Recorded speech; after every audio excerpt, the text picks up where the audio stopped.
باریک اور چست لباس بھی ممنوع ہے۔ تو پردے کے احکامات میں سے یہ بھی ہے کہ مرد و عورت ایسا لباس نہ پہنا کریں جس سے اعضاء مستورہ کی حیت بجائے چھپنے کے ابھر کر آ جائے۔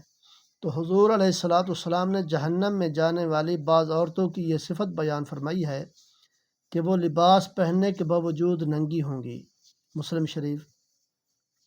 اور اس جملہ کی تفسیر میں شارحین حدیث فرماتے ہیں کہ اس سے یا تو ایسا لباس مراد ہے جو پوری طرح ساتر نہ ہو، یا ایسا باریک لباس مراد ہے جو بدن کی رنگت اور حیت کو نہ چھپا سکے۔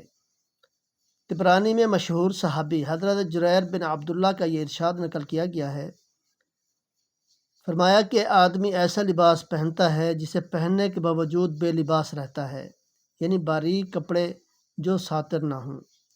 تو آج کل نئے فیشن میں یہ دونوں باتیں کثرت سے رائج ہو گئی ہیں، یا تو ایسے باریک لباس پہنے جاتے ہیں جس سے بدن پوری طرح جھلکتا ہے، یا پھر ایسے چست لباس استعمال کیے جاتے ہیں جو بدن کی حیت ابھار دیتے ہیں۔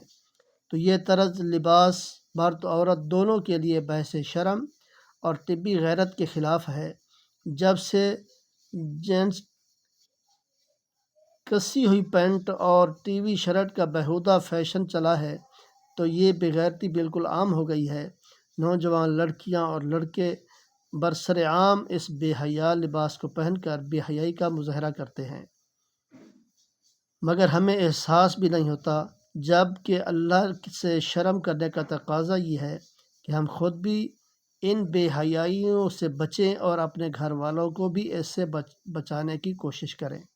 تو یہ جو ہے بہت ہی برا عمل ہے، یہ جہنم میں لے جانے والا عمل ہے، لہذا اس سے خود بھی بچیں اور اپنے گھر والوں کو بھی بچائیں۔ برا لباس مردوں کے لیے بھی اور عورتوں کے لیے، دونوں کے لیے جو ہے یہ ناجائز ہے۔ تو اس سے جو ہے گناہ بھی ہوتا ہے اور برائی اس سے پھیلتی ہے، لہذا اس سے بچنا چاہیے۔ دعا ہے اللہ تعالیٰ عمل کی توفیق عطا فرمائے۔